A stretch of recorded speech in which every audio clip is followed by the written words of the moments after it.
Hello, my name is Jennifer Deere and today I'm going to be doing a presentation on the sociology of mass media.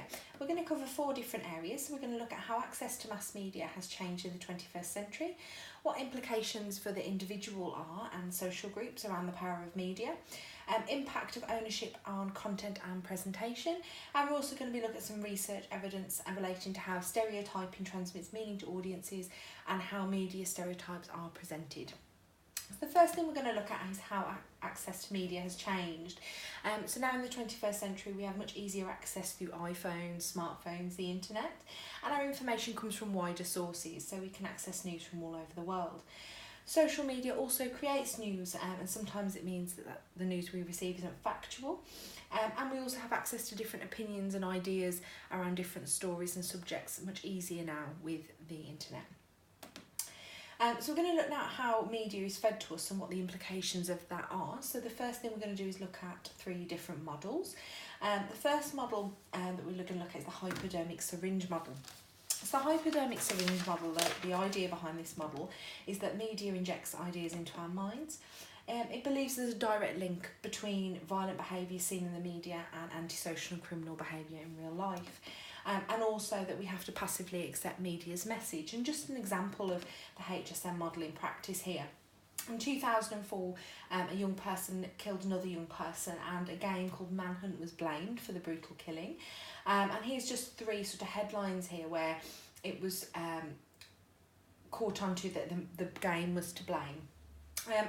Here we have 3 quite respectable news outlets, The Telegraph, BBC News and GameSpot. They've been around for a very long time, and we'll talk about that a little bit more shortly.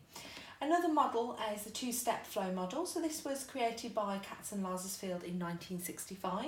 The idea behind this model is that social media has an opinion leader, and that leader then takes the content and shares that. It's accepted by others as fact due to the position the leader holds. So that could mean that the social media leader there, the opinion leader, could be the media itself. So for example, the Telegraph or BBC News, they're quite trusted and respected news outlets. Or it could be someone in power, a policeman, a teacher, or someone like that, sharing that information with students or people that looked up to them. Another model is the selective filter model. So this was theorised by Kappa in 1960, and the idea behind this model is that mass media needs to engage audiences, they must accept and reject the information they're getting, and they must remember it. And that means that the media has to be memorable, it has to be something that creates opinion leaders, and it must create an emotive response to spread the media's message. Sometimes that response may be happiness and excitement, and sometimes it might be shock, hate or horror, whatever's needed to spread that message. So what impact does media have on social groups and individuals? So if we just reflect back now on the game that we saw that was blamed for the murder, the fact around that game was that there were 1.7 million copies of the game sold worldwide, and there was only 1 instance where that game was blamed for such horrific crimes. So it puts into perspective a little bit more about actually how much to blame that game was. We can't always trust mass media to provide us with true facts, and mass media needs to incite an emotion to be remembered. So we can't forget that media is a business and a competitive market, and obviously to get you to buy that newspaper or click on that link, they need to be able to capture the audiences. The messages portrayed by mass media can create a society which forms an opinion on certain groups or individuals based on the message portrayed in the media, and that obviously can impact communities and societies that rely on information from media. If we look now at the impact of ownership on content and presentation, so firstly we just need to cover that the ITV controls all commercial terrestrial TV. Rupert Murdoch's News Corp and Richard Branson's Virgin control access to satellite and cable broadcasting, and this means that there is concentration of the media. When we think about concentration of the media, the reality is that it makes media less diverse.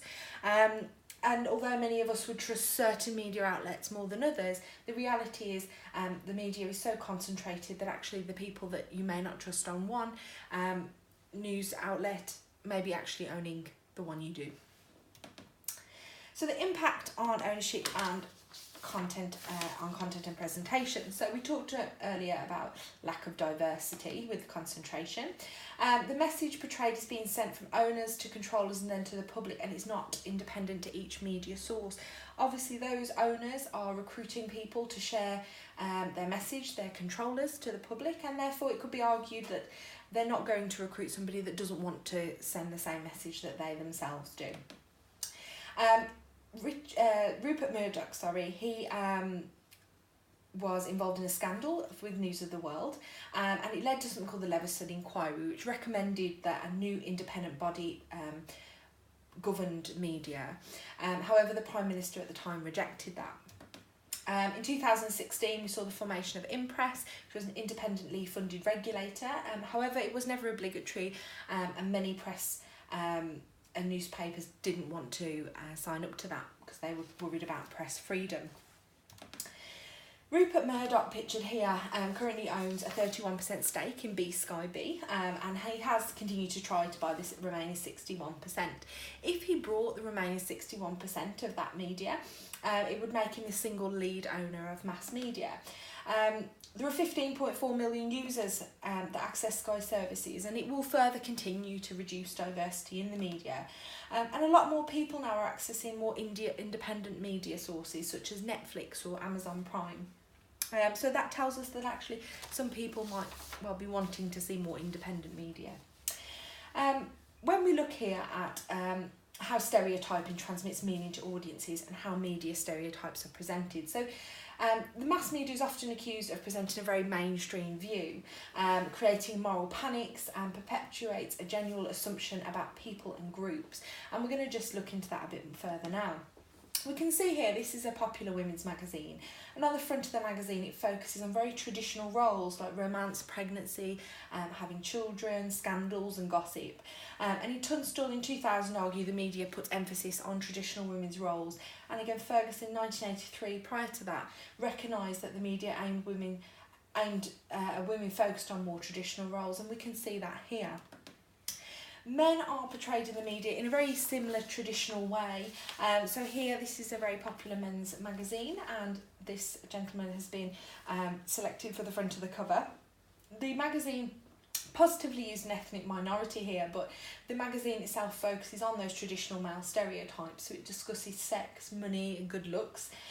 The model is portrayed as healthy and something to aspire to be.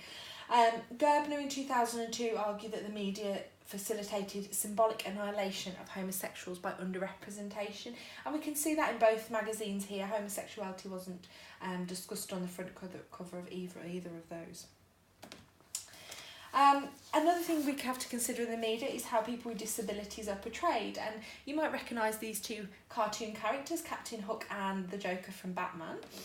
So Captain Hook has a disability, he's lost his hand, but it's been used as a sinister addition to the visual of that character, and we quite often see that with people with visual disabilities. Here we have the Joker, who throughout Batman has mental health issues, although it's not necessarily a true representation of what mental health illness is. Mental health perception obviously can then be confused by what is portrayed in the media, and it can certainly change the way we view mental health. It also assumes here that people with disabilities have disabilities that are always visual, so you can see the person with the mental health illness and you can see the person with the physical illness, which we know is not the case. It's also to bear in mind that both of these characters are viewed by children that may not be able to have the understanding or further understanding of disabilities and mental health issues. In conclusion here, mass media can and does stereotype individuals and groups based on the traditional perceptions of the roles of men and women and should undertake. Media is creating a society with opinions based on information from media sources that are not diverse, and that's because of that concentration of the media. The media does have the ability to impose an opinion as fact for people, and it also has the ability to demonise and promote, and that can be products, social groups, cultures and religions, and the list is endless really. And the mass media remains vastly unregulated outside of Ofcom that regulates sort of the TV we watch, and as we saw earlier, not many media outlets have signed up to Impress, and so that continues. Hopefully we will see more diverse media coming forward, and we can see from the research that we've looked at that more people would like to see more independent media sources, and have easier access to them too. Thank you.